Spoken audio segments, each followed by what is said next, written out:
A new Hellboy film is out, Hellboy the Crooked Man, the third iteration of this character seen in live action and a direct adaptation of one of Mike Mignola's comics. So, did it live up to the hype, or lack thereof? Let's find out. I've always had a fondness for the character of Hellboy.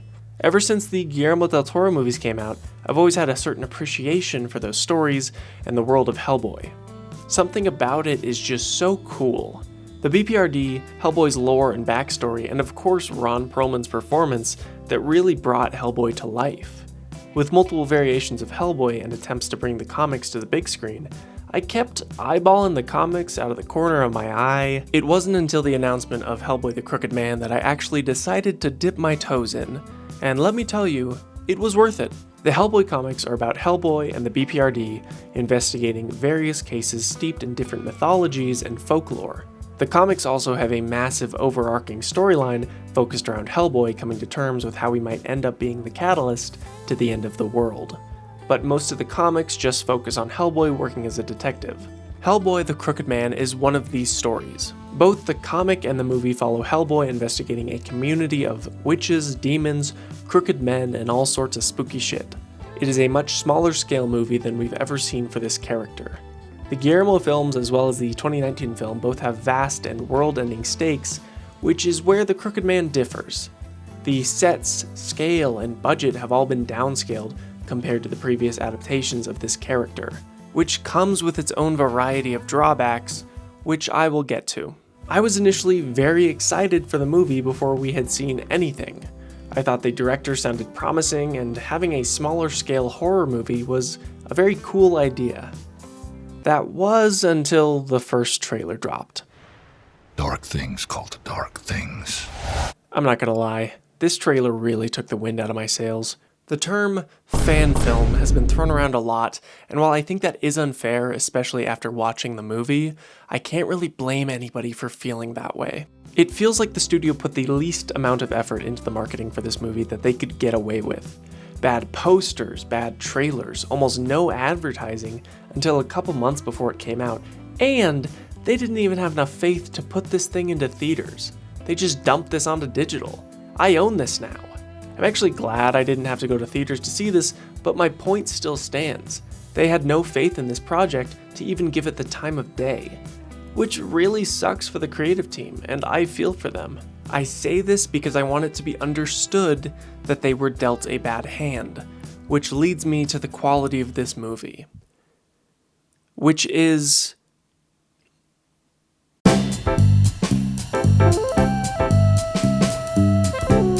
it's definitely not as bad as the trailers would have you believe. It never exceeds in any aspect as a movie. Most of its qualities are mediocre at best. This being a direct adaptation of a Mike Mignola comic allows the story to have a solid foundation to build on. Having read The Crooked Man before watching this, it's actually a very faithful adaptation. It follows the same plot beats with a few added elements, some that could work and others that just don't. Jack Kesey's Hellboy is actually the most faithful version of the character we've had in live action. The main issue with Ron Perlman and David Harbour's portrayals is the humor. Not to say that Hellboy doesn't make jokes, he actually makes jokes all the time, but he's got a certain level of melancholy.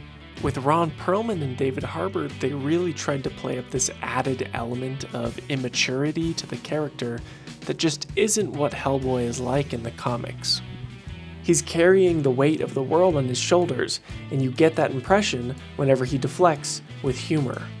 And Jack Kesey plays it exactly like that. Well, ain't you a pug ugly son of a bitch?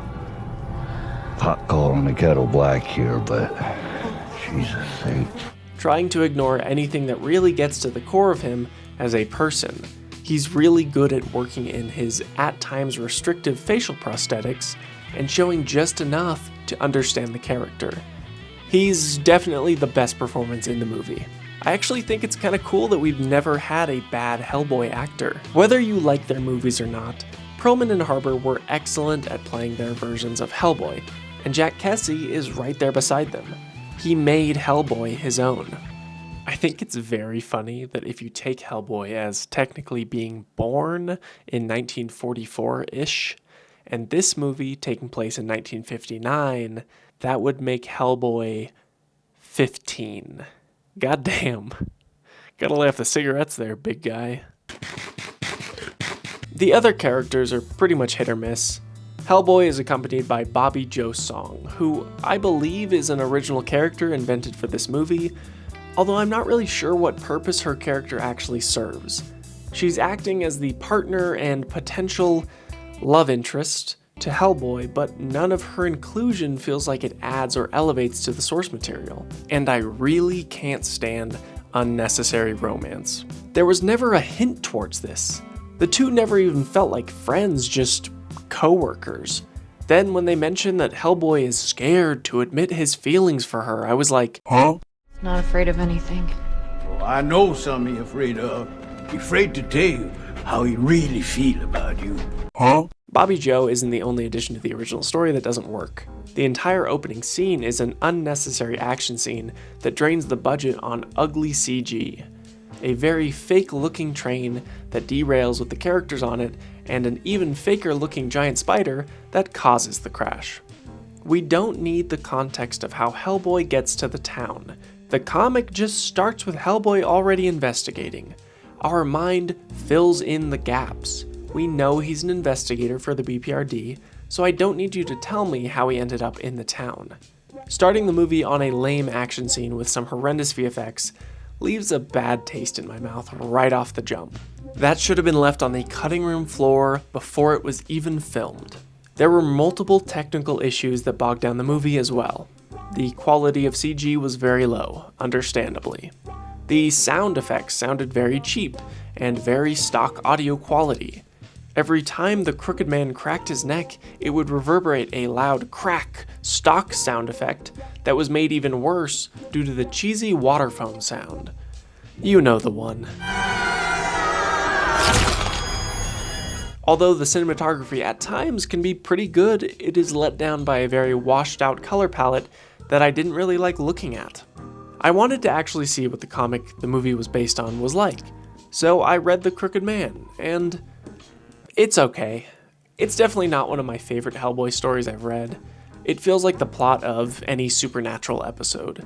Hellboy strolls into a haunted town to take down the Crooked Man, a spooky guy that sucks and makes the town suck.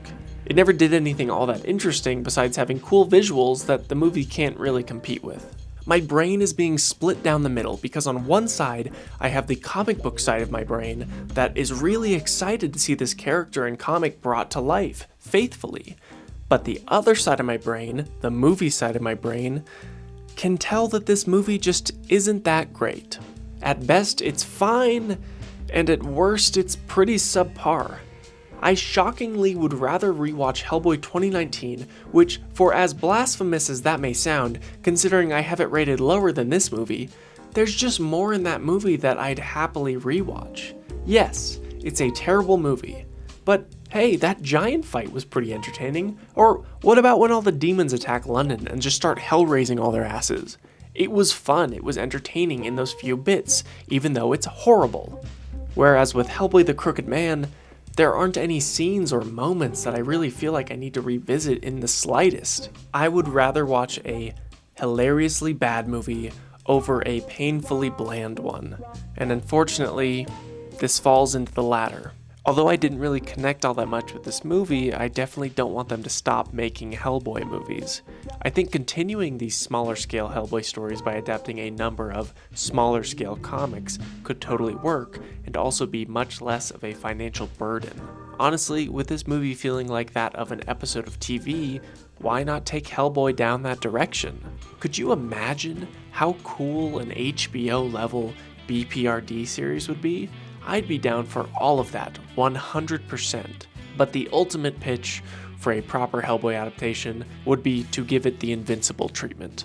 Follow the comic storyline, and by having it animated, you're able to imbue it with that gorgeous Mike Mignola art style that the character is known for. But rating Hellboy the Crooked Man on its own, it unfortunately didn't do much for me.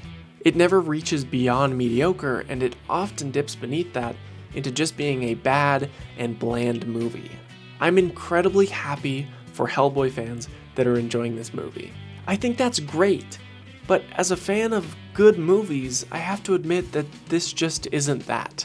It's a perfectly average movie that never does anything to push past its blandness, and thus making it a very forgettable Hellboy movie. 4 out of 10.